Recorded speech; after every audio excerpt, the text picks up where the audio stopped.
I don't remember many Native people growing up as a child in Springfield, Massachusetts, other than one or two families who identified themselves as Indian.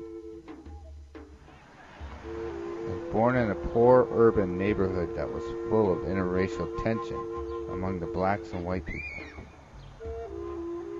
I was given the name Injun Joe by the neighborhood kids. I was identified as being different to them. It appeared neither the blacks nor the whites cared much about one or two little Indian boys living around their neighborhood. We didn't appear to be much of a threat to either of them, due to the fact that there were so few of us. Where were the Indian people? The elementary school that I had gone to taught us Indian tribes were all gone around here. I was confused. I asked my mom, where were our people? And why were we the only Indian family left around here? She told me that we were not the only Indians left.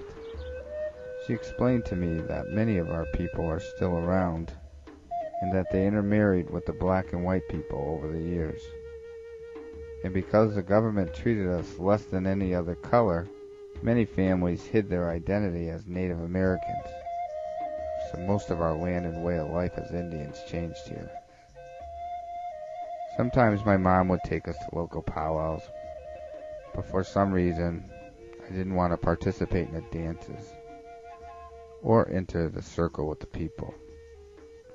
The whole thing seemed wrong to me.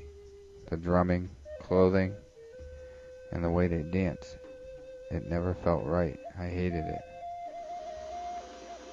As a child, I didn't realize that someone could be Native American and look different than what my school history book's images showed.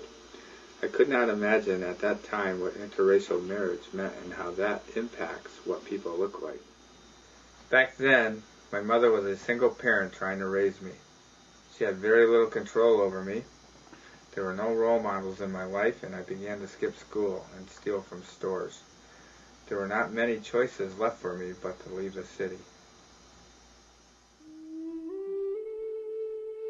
During that time, I was having a lot of trouble at home and with school learning. By age 11, my uncle and grandfather rescued me and took me into their home on a small farm outside the city. I began to learn of our family stories and traditions, what being Indian really meant. My grandfather said we were survivors, and it was time for my generation to bring back our ceremonies. Many years have passed since growing up in that poor neighborhood in Springfield, Massachusetts. I now have a great job as one of the commissioners in Indian Affairs. I participate in the powwows with my family. I'm a traditional dancer, a native artist, and my greatest joy has been teaching my 9-year-old daughter since birth about being proud of her heritage.